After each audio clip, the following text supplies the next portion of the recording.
শীতের জন্য আসা যাওয়ার পথে বসার ব্যবস্থা, যাতে করে তারা পথে পথে ঘুরে বেড়াতে না হয়, বিমানবন্দরে এসে এক জায়গাতে সবাই একসঙ্গে থাকতে পারে।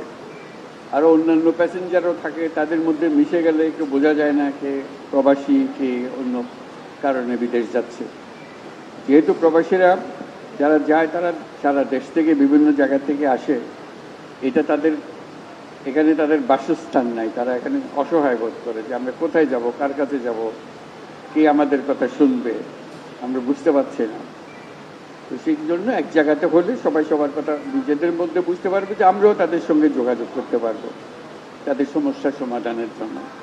তো সেই উদ্দেশ্য নিয়ে প্রফেসর নজরুল ইসলাম সাহেব, আসিফ নজরুল সাহেব, উনি প্রথম চেষ্টা করলেন যে কীভাবে এটা করা যায়। ওনার মাথায় এটা আসলো, এর পেছনে লাগবে, এটা সোজা কাজ না বিমানবন্দরের মধ্যে ভেতরে একটা লাউঞ্জ তৈরি করা।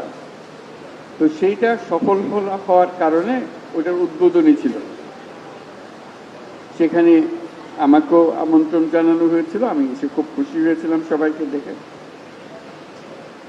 তখন উনি বললেন যে এটা তো বিমানবন্দরের ভেতরে, বাইরে যারা প্রথম যখন আসে